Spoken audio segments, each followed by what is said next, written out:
year after year in the playoffs. It's been very hard, but I lived through it. Stephanie, there's something you need to know about Ted. Never, ever ask Ted.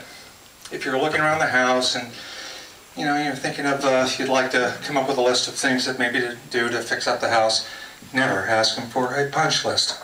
You all know what a punch list is? Let me tell you what a punch list is. Ted had a house remodel a few years back, and as part of the deal with the contractor, he said, when we're finished with this, we have a lot of trust with each other, and the contractor said yes. He said, I'm going to develop a punch list of things that need to get done after you've completed things. There's always a few things, right, that aren't quite right, aren't quite perfect. And the contractor said, yeah, sure, just give me the punch list and I'll complete it. So the job was done, and Ted came with his punch list. 15 pages, 14 by 10, single-spaced, in a very small font. And he said, here's my list of what needs to get done.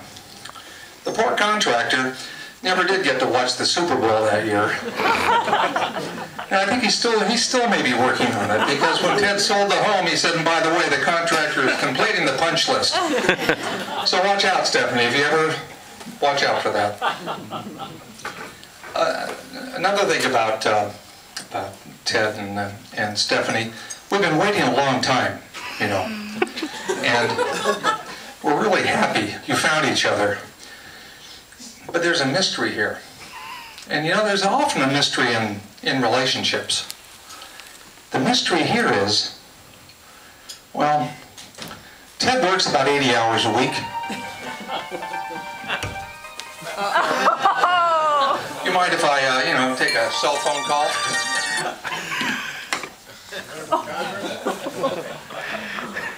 That was American Rhapsody. Ted works about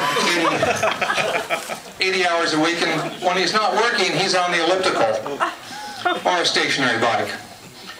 And of course, Stephanie, that's the voice message after they take the call.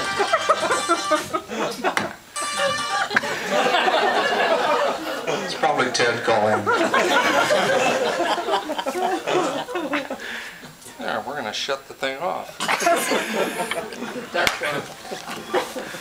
So Ted's working 80 hours a week, then he's on the elliptical, he's on a stationary bike. And Stephanie, of course, she's setting new billable hours records for her firm. Week after week, month after month. The mystery is, how did they ever find each other? And if they did, how did they ever have time to date? That's the mystery in this relationship, but I think I have the answer. You're familiar with large magnets? We have a physicist in the audience. Where is he? Right here. Keith Ballmer just came back from Switzerland, where he's working on that CERN magnet that's as big as Houston. If you get two big magnets in one city that are super megavolt magnets, they sort of just find each other and collide. And I think that's what happened. You got these super-powered megavolt magnets doing their thing out there. They just sort of came at each other and collided, and there they are. We're glad you found each other. It just took a long time.